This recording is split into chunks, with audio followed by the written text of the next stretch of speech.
सर्वप्रथम सर्वांना जय महाराष्ट्र। मित्रांनो, मान्सूनने केरळपर्यंत येण्यासाठी चांगली प्रगती केली आहे। अंदमान निकोबार बेट हे ओलांडून श्रीलंकेच्या जवळपास पोहोचला आहे। अवघ्या काही दिवसांमध्ये 25 मेच्या आसपास हा मान्सून महाराष्ट्राच्या दिशेने आपली गती वाढवतोय। पण मे पर्यंत हा मान्सून 25 तारखेला केरळ व्यापेल किंवा कर्नाटककडे देखील धाव घेऊ शकतो, एवढी चांगली मान्सूनची प्रगती चालू आहे। मात्र ह्या 25 तारखेच्या दरम्यान महाराष्ट्रातल्या काही भागांमध्ये हालचाली मात्र थोड्या बऱ्या आहेत। जवळपास 5 ते 6 जिल्ह्यांना जो बंद पडलेला पाऊस होता ह्या 5-6 दिवसापासून तो थोडा स्टार्टअप करणार आहे, त्याबद्दलही बोलूयात। मान्सूनच्या बाबतीत आणखीन बरेचसे गैरसमज आहे, पहिले ह्या क्लिपमध्ये आपण ते पहिले सॉल्व्ह करूयात। पहिला म्हणजे गैरसमज, ज्यावेळेस मागच्या 12-13 मेला काही ठिकाणी वातावरण चांगल्या पद्धतीचा पाऊस वगैरे पडायचा, एक दोन ठिकाणी का होईना, त्यावेळेस बातम्या चांगल्या पॉझिटिव्ह येत होत्या की आयोडी तारणार, परत गंभीर परिणाम नाही अल निनोचा। जसं काही ह्या 5-6 दिवसामध्ये बखाडी वारे चांगल्या पद्धतीने असं वातावरण खराब होऊन गेलंय, टेम्परेचर वाढलंय, लगे बातम्या अल निनोच्या यायला लागल्यात। अल निनोची तीव्रता हे तुम्ही सगळेजण जाणतायत। मित्रांनो, पुढची माहिती ऐकण्या अगोदर तुम्हाला एक सर्वात महत्त्वाचं सांगतोय की उद्या 20 तारखेला 8:30 वाजता मी हसनाबाद इथे पोहोचतोय। 8:45 वाजता तिथे कार्यक्रम स्टार्ट होणार आहे त्रिमूर्ती कृषी सेवा केंद्र इथे। आणि याच बाबतीत मान्सूनवरती सविस्तर चर्चा त्या आजूबाजूच्या जवळपास 50 खेड्यातल्या शेतकऱ्यांसोबत आपण करणार आहोत। अनेक शेतकरी तिथे येणार आहेत, जवळपासचे कोणी असतील हसनाबादला तर पोलीस स्टेशन समोर हसनाबादचं जे काही कृषी सेवा केंद्र आहे त्रिमूर्ती माऊली साबळे यांचं तिथे भेट द्यायची आहे। तर ठीक आहे, आपल्या पुढच्या गोष्टीला स्टार्ट करतोय। अल निनोची जी तीव्रता आहे, अजूनही एकही मॉडेल, आपण बऱ्याचशा गोष्टी तिथे तुम्हाला मी चार्ट पण दाखवतोय, एकाही मॉडेलने भयंकर किंवा तीव्र दुष्काळ सांगितलेला नाहीये। पण ठीक आहे, तसा जर असेल तर शेतकऱ्यांनी तात्काळ पेरणी बंद ठेवावी, विनाकारण खतं औषधं घेऊ नये, बियाणं घेऊ नये, हा सल्ला तरी देऊन टाकायचा आहे। कारण की पेरण्या जर एवढा मोठा सुपर अल निनो असेल, जर दुष्काळच असेल तर पेरण्या करून कशाला त्यांना संकटात पाडताय, हा माझ्याकडनं त्यांना सवाल असेल। आणि तुम्हाला सुद्धा, तुम्ही ज्यांना पसंत करताय, तुम्ही ज्यांचे अंदाज पाहून शेतीचं नियोजन करता, हा त्यांना सवाल देखील करायला हवा। ठीक आहे, मग मी मागे 5 मार्च रोजी तुम्हाला सांगितलंय की मान्सून झपाट्याने येईल। मध्यंतरी जून आणि जुलैमध्ये पाऊस दरवर्षी आपण बघतोय, जून आणि जुलैच्या पावसाने कधीच विहिरीला पाणी आणलं नाहीये। गेल्या वर्षी सुद्धा जुलै महिन्यामध्ये शेतकऱ्यांवरती 2025चा एवढा भयंकर पाऊस असून सुद्धा पाणी द्यायची वेळ आली। तो संगमनेर पट्टा असेल, मंठा वगैरे भाग असेल, इकडेच भोकरदन जाफराबाद जिथे मी उद्या जाणार आहे, अशाही भागाला ती वेळ आलेली होती। एवढी मोठी बेकार कंडिशन चांगल्या पावसाळ्यातही येते आणि यंदा तर 10% कमी आहे फक्त। तर अशा परिस्थितीमध्ये एवढा तेवढा पावसाचे खंड विखंड पडतात। खंड 15 दिवसाचा, 10 दिवसाचा ह्या जुलै महिन्यातही आहे। जूनमध्ये सुद्धा पेरणी केल्याच्या नंतर पंढरपूरची यात्रा मागे फिरेपर्यंत पाऊस अनेक वेळेस ताडण दिलेले आहे। अशा छोट्या मोठ्या गोष्टी घडणार आहेत आणि आजच्या व्हिडिओमध्ये तेच विश्लेषण करणारे आणि उद्याच्या सुद्धा कार्यक्रमामध्ये यापेक्षाही 15 ते 20 मिनिटं चालणाऱ्या कार्यक्रमामध्ये सविस्तर सुद्धा सांगणार आहे। बरं ठीक आहे, केरळमध्ये 25 मेला येणारा जो काही मान्सूनचा अंदाज आहे तो केरळमध्ये चांगली प्रगती करणार आहे। कर्नाटकमध्ये मागील आठवड्यापासून धरसोड का होईना चांगला पाऊस पडतोय। मात्र 22-23 मेला 24 मे पर्यंत अनेक भागांमध्ये, पुणे सर्कल पासून अहिल्यानगरमध्ये, छत्रपती संभाजीनगरमध्ये मोजक्या ठिकाणी, बीड जिल्ह्यात तुरळक ठिकाणी, लातूर परिसरात बऱ्याच ठिकाणी, त्याचबरोबर धाराशिव, सोलापूर, सांगली, कोल्हापूर, रत्नागिरी परिसरापर्यंत, नाशिकमध्ये अशा अनेक भागांमध्ये, जालन्यामध्येही मोजक्या ठिकाणी होईना स्थानिक वातावरणाचा पाऊस पडणार आहे। पहिले त्याचं विश्लेषण आपण नकाशा झूम करून करूया। 20 मे सुद्धा महाराष्ट्रामध्ये सर्वत्र आजच्या सारखं ढगाळ परिस्थिती असणार आहे। गरमी, टेम्परेचर हे जवळपास 25 तारखेपर्यंत महाराष्ट्रामध्ये कायम असणार आहे। टेम्परेचर हळूहळू कमी होईल, कमीत कमी यंदाचा हा मे महिना संपूर्णच लागेल। पण 25 पासून जे मोसमी वारे जोराने वाहतील त्यामुळे अनेक भागातलं टेम्परेचर कमी व्हायला सुरुवात होईल। पण या कालखंडामध्ये जो काही आपण आता हा डिझाईन चार्ट केलाय, महाराष्ट्राचा नकाशा आहे, या पद्धतीने सॉल्व्ह करूयात। 21 मेला पूर्णपणे ढगाळलेलं वातावरण, सातारा, कोल्हापूर भागात, सोलापूर भागात मोजक्या ठिकाणी पावसाची शक्यता आहे। इकडे अमरावती, नागपूर वगैरे भागामध्ये गरमीची लेवल, जसं की आज 19 तारखेला किनवट वगैरे भागामध्ये काही ठिकाणी पाऊस झालाय। लातूरच्या सुद्धा निलंगा, उमरगा परिसरामध्ये पाऊस झालाय आज 19 तारखेला। अशा प्रकारचे जे काही कानेकोपरे आहे तो 1-2 दिवस घेत राहील, कमी कधी जास्त. परिस्थिती जी आहे 23 तारखेला आणि 24 तारखेला बऱ्यापैकी सुधारणार आहे.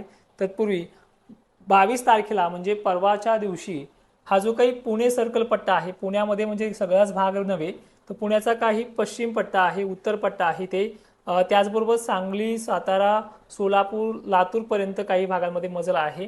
केज, अंबाजोगाई असेल, कोल्हापूर, पंढरपूर परिसर असेल, या भागांमध्ये जसं स्थानिक वातावरणाचा पाऊस पडतो, भाग बदलत पद्धतीनं, ज्याला आपण इथे पडला तिथे पडला, स्थानिक वातावरणाची ढग आल्यासारखा पडला, पण जसा दिलासा पाहिजे त्या पद्धतीनं तो वातावरण क्लाउड कव्हरिंग जे आहे, ढगांची व्याप्ती जी आहे त्या पद्धतीनं चांगली ह्या दिवशी पाहायला मिळेल. आणि ज्या मराठवाड्यातला पाऊस बंद झाला होता तो 22-23ला काही जिल्ह्यांना का होईना आधार देण्यासाठी सज्ज आहे. आता ऊस उत्पादक शेतकरी असेल, बागायतदार शेतकरी असेल, या पावसाच्या पाण्यावरती राहणं हे चुकीचं ठरेल, कारण की महत्त्वाचं म्हणजे हा पाऊस हा सर्वदूरचा नाहीये. त्याचबरोबर 23 तारीख जी आहे याची मजल 22च्या तुलनेमध्ये जरा बरी वाढते, पण याच्यामध्ये कोणत्या जिल्ह्यांची टक्केवारी कशी राहील हे देखील समजून घेऊयात. याच्यामध्ये शिर्डीकडे वातावरण बनलेलं आहे, ते वैजापूरकडे जाण्याचा अंदाज आहे.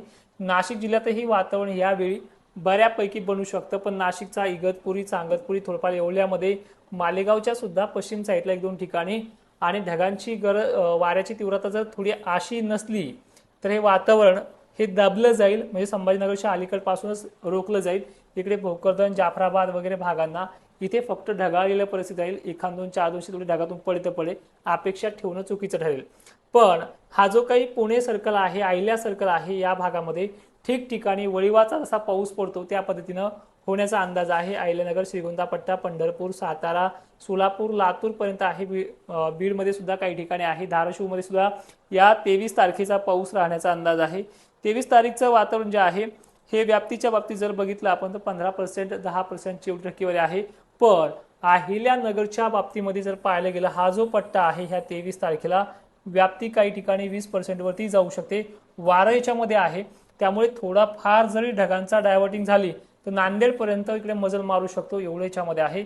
बरं ठीक आहे, आता खानदेश बाबतीत, अमरावती, अकोल्या बाबतीत जर बघायचं झालं तर थोडा डिव्हायडेड एरिया आहे. जो मान्सून पूर्व पावसाचे जे काही वारे असतात ते अशा रेषेमध्ये क्रॉस लाईनमध्ये उत्तरेकडनं पूर्वेकडे क्रॉसमध्ये गेल्यासारखे आहेत, पण हे वारे अकोला, अमरावती आणि चंद्रपूरपर्यंत गेल्याच्यानंतर थांबले जात आहेत. त्यामुळे आजही चंद्रपूरच्या काही भागामध्ये, जसं की राजुराच्या पश्चिम भागामध्ये, केलापूर वगैरे, यवतमाळ भागामध्ये आजही गरमीची लेवल आणि पावसाचा झटका चांगला दुपारच्या वेळेला 19 तारखेला झालाय. अशा प्रकारची कानेकोपरे देखील घेण्यासाठी सज्ज होतो. मग आता ऍक्च्युअल मेन टॉपिक हा आहे की विषय आहे की या आठवड्यामध्ये चांगला पाणी नाही का, तर सरळ सरळ सांगण्याचा प्रयत्न करतोय की 24 तारखेपर्यंत खऱ्या वातावरण कानेकोपरे घेईल. मात्र 25 आणि 26 तारखेपासून वारे एवढे जोराने वाहणार आहेत की त्याची तीव्रता खूप मोठी असणार आहे. त्यामुळे जे काही ह्या काळामध्ये सुरू झालेलं आहे, जे 22-23ला सुरू होणार आहे, त्याच्या वाऱ्यामुळे पुन्हा ते वातावरण थांबलं जाईल कमीत कमी 3 ते 4 दिवस. नंतर 28 किंवा 29ला एक परिस्थिती पोषक राहील, त्याची व्याप्ती कमी आहे. त्यामुळे हा महिना आणि हा शेवटचा आठवडा अशाच प्रकारचे कानेकोपरे थोडाफार महाराष्ट्राचा जवळपास 30 ते 40% भागामध्ये वातावरण चांगलं करून परत तो कमी होईल आणि परत 2 ते 3 दिवसाच्या वाऱ्याच्या जोराने तो पुन्हा वाढायला पोषक परिस्थिती. मात्र त्यानंतर जो सुरुवातीला तुम्हाला तो मान्सून सांगितला आहे, तो मान्सून कर्नाटक व्यापायला 28 तारखेच्या आसपास वेळ घेईल आणि महाराष्ट्रामध्ये 4 जूनपर्यंत दाखल होण्याचा अंदाज आहे. आणि पेरणी संदर्भात जर बोलायचं झालं तर तुम्हाला सगळ्यांना माहिती आहे, मागील 10 वर्षाचा रेकॉर्ड जरी काढला तर दुसऱ्या आठवड्यामध्ये पेरण्या स्टार्टअप होतात. 22-23 पर्यंत, कधी कधी 28ही तारीख लागते, पण विभागानुसार वेगवेगळी पद्धत आहे, ती आपल्या ॲप्लिकेशनमध्ये आपण सुरळीतपणे पाहूयात.